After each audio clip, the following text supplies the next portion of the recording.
Hello everyone, Drad here. Today we're going to make our own homemade pretzel buns, and we're going to stuff them like a dumpling with a pepper steak and cheese mixture. Something like a steak and cheese hot pocket, if you will. So let's get started.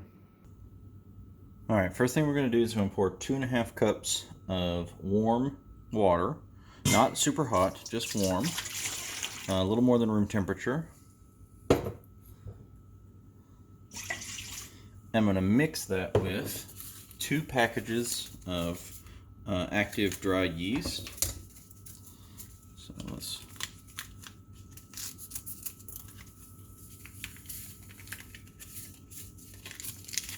one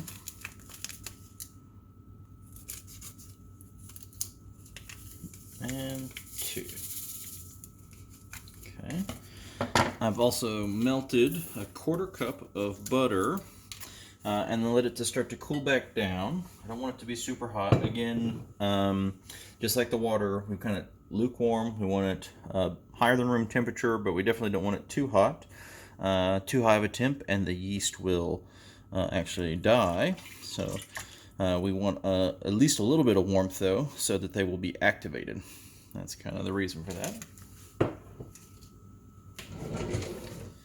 And then we'll just kind of mix this a little bit.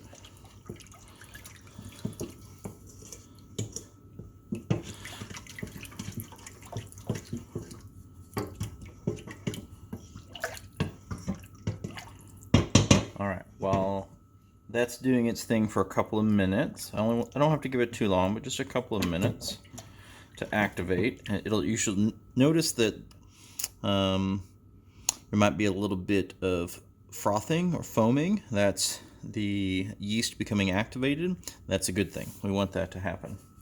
We're going to give it just a minute or so to do its thing, and while we do that, we're going to measure out 6 cups of all-purpose flour.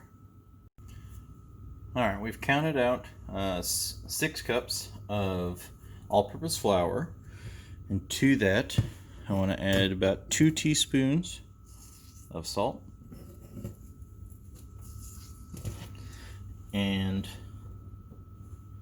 about a tablespoon packed of brown sugar. A little bit of salt and sugar will be necessary for part of the baking process, and it doesn't take much. We're not making sweet bread here or anything like that. That's why we've only got about a tablespoon for 6 cups of flour. Okay. So kind of mix this in a little with my hands. This doesn't have to be like super well mixed, incorporated, because there's not very much compared to the flour. But I do want to get a little mixing happening. Okay. And then just a little at a time, I do want to, actually I'm going to reserve I put a little more than 6 cups of flour in here, just a tiny bit, because I wanted to put a little bit down on my work surface. This will help when I turn the dough out onto it, help it prevent some sticking. And then with the rest, I'm going to incorporate a little bit at a time. Just going to use my fingers here.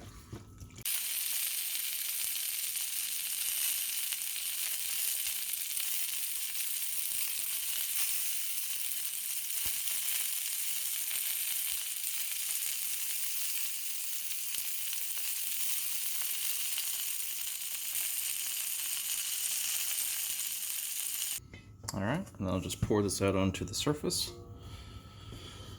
where I'm going to take some of this little bits of flour that's around, keep it from sticking to my countertop. And I'm going to wash my hands, take some of this off here first, and then I'll come back and we'll knead it and fold it a little bit, and then we'll move on to the next steps.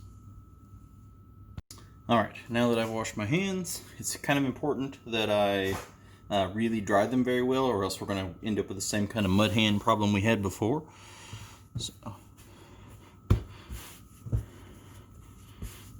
So what I'm doing is I'm pulling and kind of rolling underneath. I'm just kind of pulling this tight and seeing how dry that is. Just kind of rolling it underneath.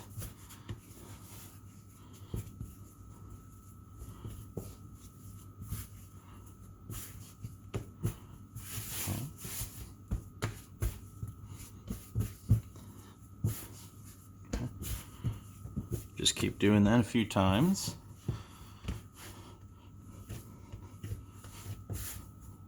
It's starting to get a bit sticky here, so I'm going to grab a little bit more flour, put it down. The dough is a little wet still, so could use just a little more flour. All right, I'm just going to sprinkle some directly on.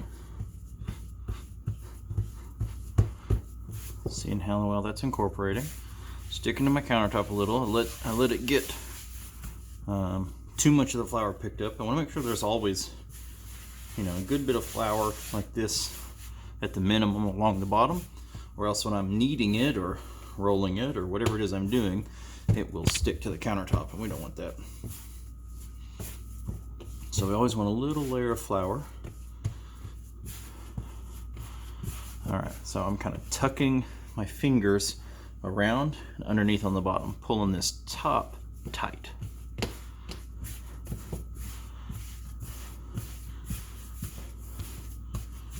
And then rolling over. I'm probably only going to do this about one more time. Alright, so I've got another bowl. I want to take some regular olive oil, or some vegetable oil, actually.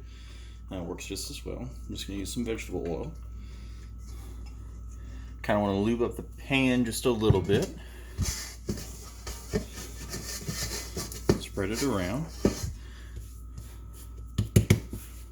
I'm going to take my dough, put it in, and I want to kind of make sure that the outside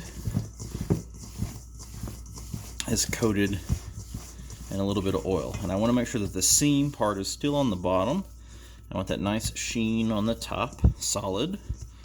And then I'm going to, once it's prepared like that, I'm going to top this bowl with some saran wrap, just to keep some of the air out of it.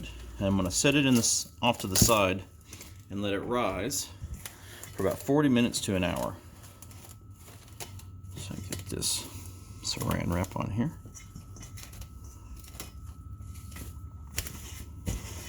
There we go. Make sure it's kind of tight around the outside. I want a decent seal. Alright, I'm going to set this off to the side and then clean everything up, and I'll be back.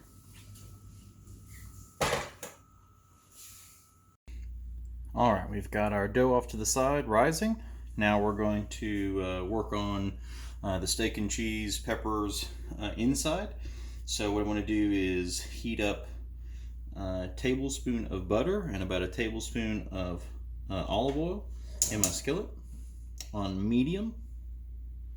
And then I'm going to go ahead and cut up some peppers. I'm going to start with the peppers first because they're a little tougher than onions. And since I'm going to kind of slow cook those for a bit while I prepare the steak, I'd rather start with the tougher one first.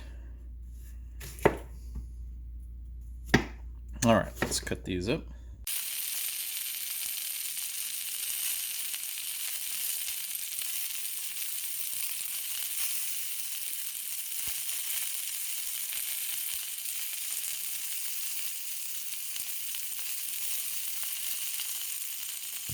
All right, next is jalapenos.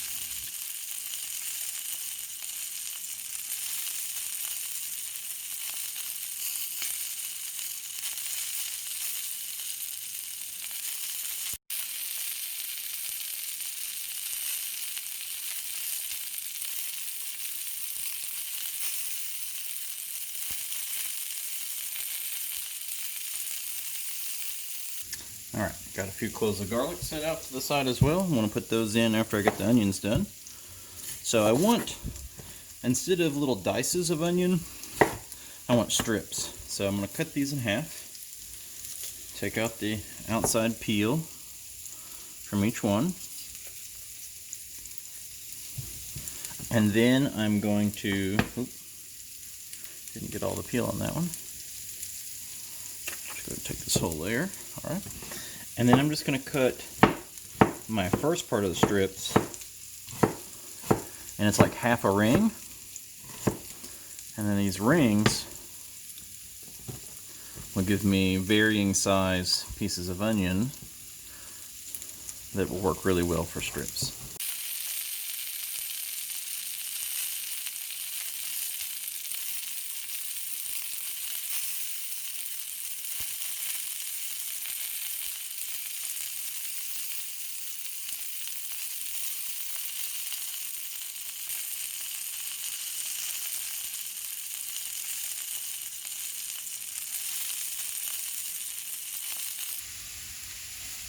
My pan is nearly filled to its breaking point at the moment, so I'm going to start letting those cook down, clear up a little space in the pan.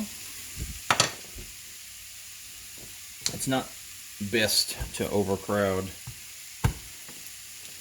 a pan, because then you have a hard time getting even temperature and good thermal conductivity from the pan to all the veggies, because you've got some way on top and some on bottom, so there's a lot of temperature differential. But in this particular case, it's going to be okay. So I smashed these cloves of garlic just really quickly with the flat of my blade.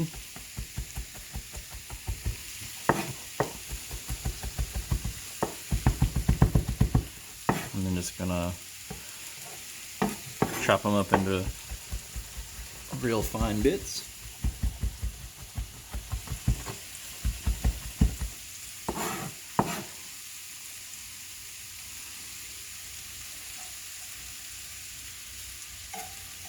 Clear a little spot in the center of my pan, and then put the garlic right into that center spot.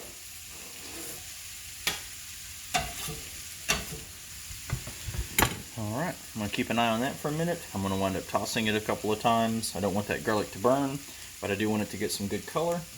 And while I'm waiting a little bit for the garlic to do its thing, I'm going to go ahead and clean up my station. Alright, now that everything's kind of cleaned up a bit, I'm going to go ahead and put a little salt, probably like 2 teaspoons of salt, in with these cooking vegetables. I'm going to put in a little Tex-Mex seasoning mix, so that's going to be things like paprika, cumin, chili powder, garlic, onion powder. Those are kind of some pretty common things that kind of go together. So I have a little mixed up, so I'm just going to put a couple teaspoons. I'm going to go ahead and make it a full tablespoon of that in there. And then I'm going to crack a good teaspoon or more of black pepper as well.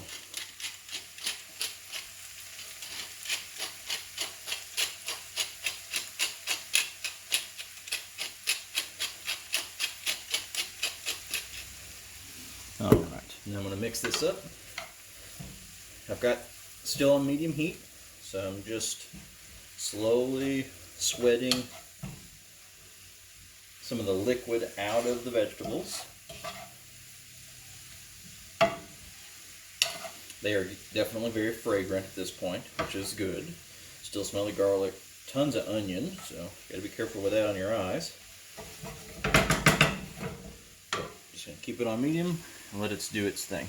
And while that's going on, I've got a couple of sirloin steaks, which, to be honest, aren't the best steak for like a cheesesteak kind of thing. They're usually a little too thick. Something like a skirt or a flank steak would probably be better, but I had these in the freezer and needed to do something with them, so here they are.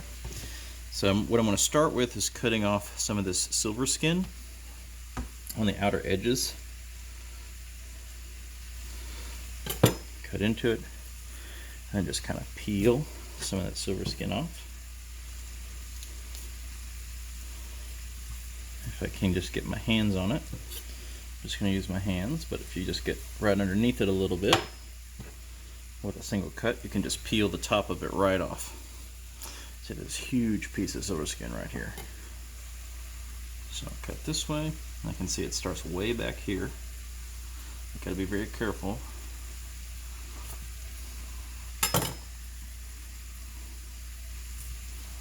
Pull that off. Pull this. There we go. And pull that off. Okay. Now what I want to do is I want to try to cut this thin into little thin strips if I can. So I've got this solid piece here. I've got this big piece here that's got this crazy vein that runs through the middle. This is a delicious piece, but I'm going to save it for a different application. Same thing here. I'm going to cut right across this. So I've just got this tip, and where this big thick grain is, I've got way more meat than I need for this particular application anyway. It's just going to make some extra, and whatever didn't get used will get eaten for some other dish, some other purpose. So now that I've got this going on, kind of want to look at the grain. And if you kind of look at it, you can see, as I pull it apart just a little with my fingers here, you can see that the grain runs this way. And so you always want to cut against the grain. Okay, so if the grain's running this way, I want to cut perpendicular to that, this direction. So I'm going to start with a little bit of an angle, just cut little bitty strips. Now the reason why is these strands, the long strands, if you cut with the grain, the long strands will stay together and they'll be connected, and so it'll be a lot tougher. Whereas if you cut against the grain, you're cutting the strands themselves, like think about like a little rubber band, right? A big long rubber band, stretchy, sticks together, but if you cut up the little rubber band into pieces, you can chew it. Well, you wouldn't want to chew the rubber band itself, but this steak, however, is going to be top notch. So I'm just cutting little strips all the way down.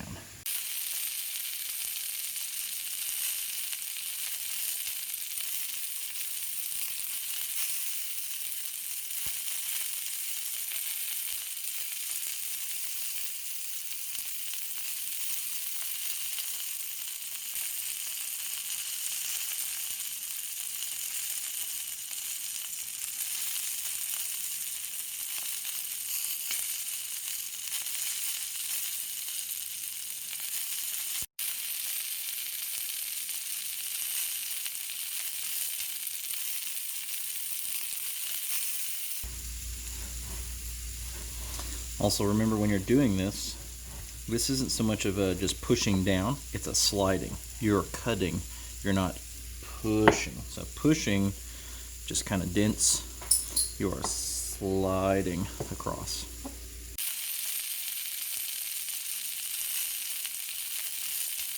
Alright, actually right at the time that I had finished cutting up all the meat, it looks like that all the veggies are actually done too. So I'm going to turn the heat off on them.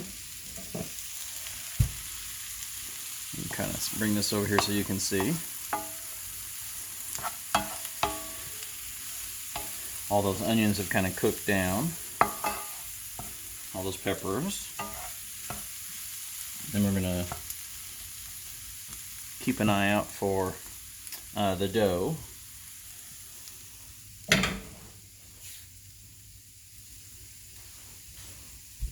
You can see here the dough has already risen a ton. It's nearly swelled to touch the saran wrap that was tied across the top. I'm going to let this go for just a little bit longer, another maybe 20 minutes. I want it to really kind of fill this particular size bowl to just about the full. It needs to double in volume, maybe just a hair more, and then we're going to punch it down and prep it for the pretzel process. Until then, I'm going to give it a bit and I'll be back. Okay, so we've given it a little bit more time. And poof, this thing has filled up the bowl completely. Exactly what we want to see. I'm going to turn it out here onto the table. And you can see immediately it starts to deflate. Although that yeast activated is making a bunch of bubbles, air bubbles. So this thing is full of air. So I'm just going to rotate it in on itself. Call this punching down. We're just essentially like a small amount of kneading here to get all the air bubbles out. And then we'll have this nice, beautiful dough ready to make our rolls out of. Okay. So while this is now prepared. I'm going to put it back in its bowl, and you can see the difference in volume before, where it was puffed up all the way to the edges. I punched it down, breathe that air out. Now we've got dough ready to go. So the next thing I'm going to do is I'm going to get some baking soda and some water, because I am going to pretzel these things. So I need an alkaline solution. That's what the baking soda is for. And I'm going to get that boiling a little bit. As I'm going to I'm going to make a roll size ball. I'm going to put each ball, just blanch it, short period of time, in this alkaline solution, and that's what will make it nice, soft pretzel bread. Okay. All right. To get the right pH for the water, I've taken about 9 cups of water and half a cup of baking soda, and I've got that on the burner. I'm going to try to bring that up to a boil. I've also preheated my oven to 400 degrees. So I'm going to cover this water, let it boil, and while that is doing that, go ahead and take a cookie sheet that I plan on using to bake the final rolls in, and I'm going to bring my dough ball over here. So I want to make fist size dough balls. So fist dough ball, that's about right.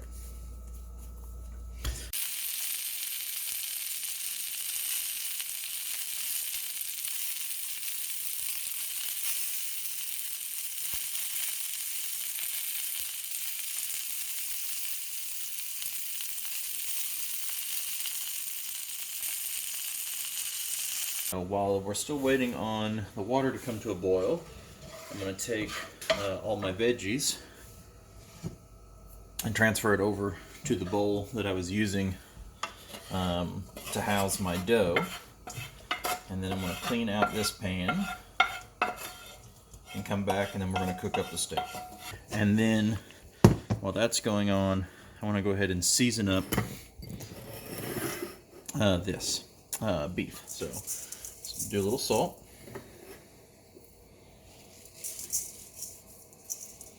So that's a little over 2 teaspoons, just about 2 teaspoons. And then I'm going to put in quite a bit of black pepper.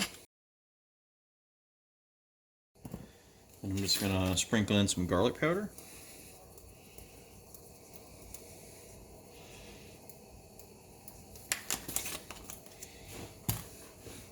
A little cayenne pepper.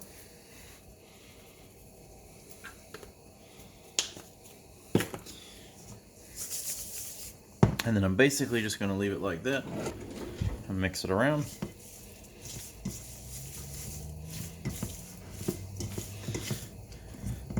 And then I think, yeah, our water's come to a boil now, so I think we're going to go ahead and move on to that step. Let that skillet come up a little bit to heat in the pan. All right, so let's move on over and take a look at what's going on over here.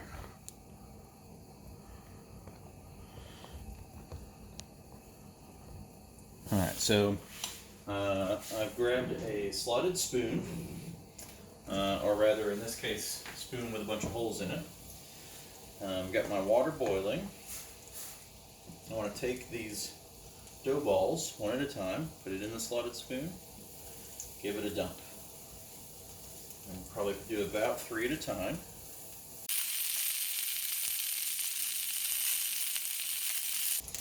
Alright, so I'm going to go ahead, put this first one, take it out. So just 30 seconds or so. That's about all we needed.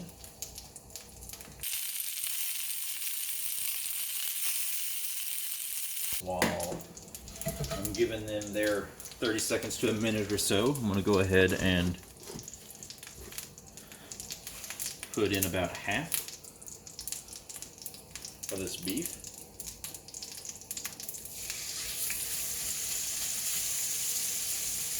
I don't want to overcrowd the pan too much. I just want to cover the bottom of the pan.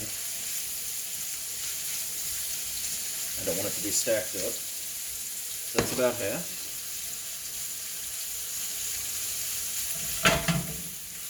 Spread it around. Okay. Let that do its thing. Come back and rotate these around one more time. And go ahead and pull them out.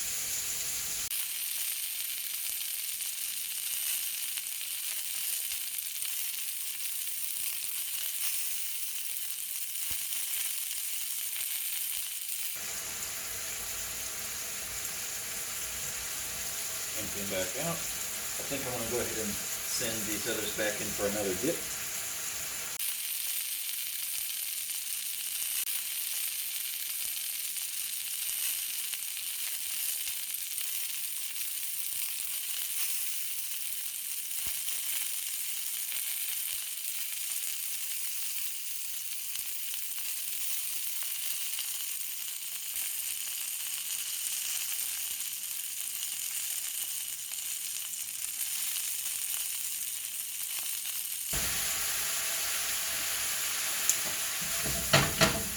Go ahead and kill the heat on this. And I'm going to pour liquid, juice, the whole deal into my bowl. And go back to mixing. Now this will be a steak and cheese kind of thing. And for the cheese part, I've got just some slices of Sargento aged Swiss. I love Swiss. It's maybe not the most traditional, it's depending on where you're from. Pepper, steak and cheese sandwich bit. But I like it. So what I'm going to do is just take all these slices from this one package, start throwing it around, spread it out.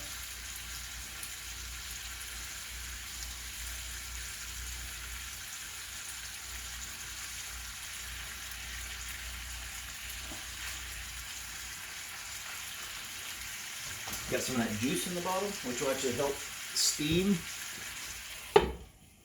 Just going to cover this, let some of that cheese melt. I've only got it on about medium heat. I'm going to go ahead and empty out my water, get this out of my way. I'm going to move the buns a little closer. I'll be back in a second. Alright, so we're going to have to pull an audible. We had a major malfunction. The structural integrity of these things slightly different between the inside and outside. That's expected because of the pretzeling process, but it's kind of mushy on the inside, and so when I went to fill it like I normally would without the pretzeling, we just had a blowout as the inside just wasn't rigid enough to take the filling. So instead, I'm going to roll these back over to the smooth side up, and I'm just going to cook them as pretzel buns, and then with the finished product, we'll just use them like burger buns in that respect. So we are a man down as far as the buns are concerned, but that's going to be okay. We're just going to have plenty. Sometimes you make mistakes. Sometimes you learn something catastrophic mid attempt, but nothing wrong with that. We still learn from it. So I'm going to take my butter. Just going to brush the tops of all of these.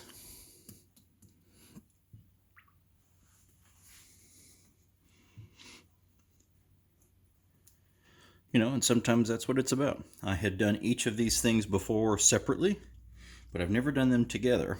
So I thought it'd be a neat try, and I'm sure that I could. And there just might be a slightly better way to go about it. Maybe you have to wait longer for these rolls to re-dry out after they've gone in the alkaline bath. I'm sure that that's probably something I could have done, where they would have gained some of the structural integrity towards the middle that we needed, as to let them just kind of dry out. But we didn't, and that's okay. All right, so I'm going to take some kosher salt. If you had sea salt, this would be a good kind of time for that. Just going to sprinkle this over the tops of each of these.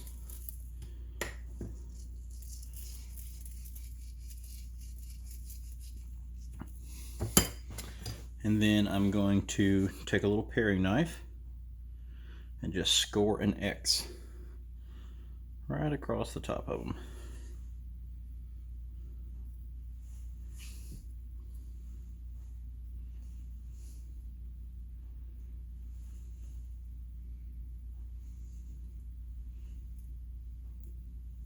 And then we'll come back, we'll put them in the oven, put them for like 22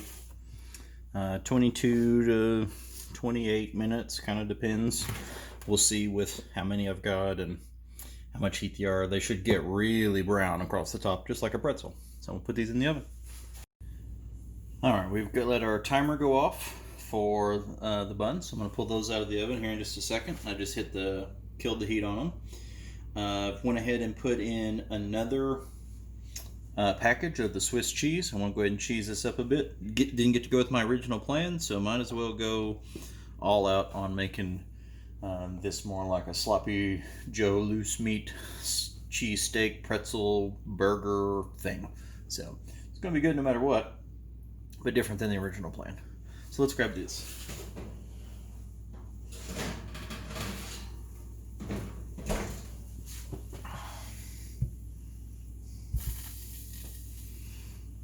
Here we go. Look at that, those little X's. Allows it to split and rise. Still keep a bunch of the crust. I'm gonna let this part cool, and then we're gonna plate it up, and we'll be ready to go. All right, we're back, and it is time to plate it up. So these have cooled down so they're no longer just super hot and steaming, still very warm. You can kind of see that it cooked through very well. So even though we had to pull an audible, we've definitely got something good out of it. I'm just gonna cut it right down the middle. You can see we got this huge bun area here.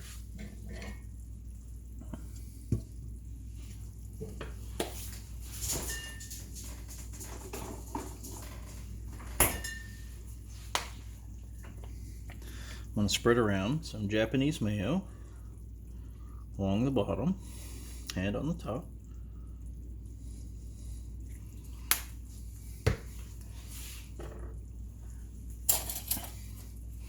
Just grab a plastic spoon here, spread it around all the way to the edges.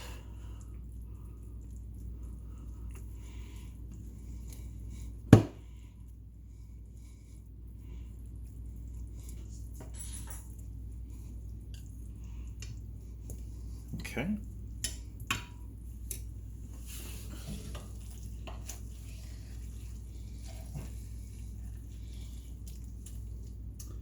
Then we come in with a heaping bit of our cheese steak mixture. Our bell peppers, our jalapenos, our onions. Piece of that sirloin steak.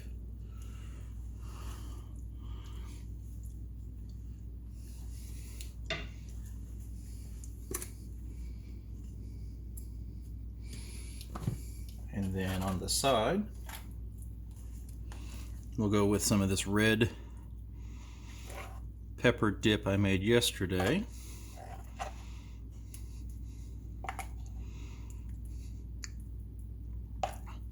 And I'll eat this with some pita chips.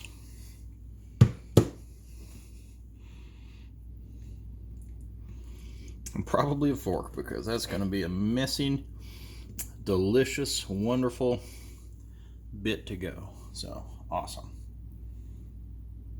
Get our pita chips going.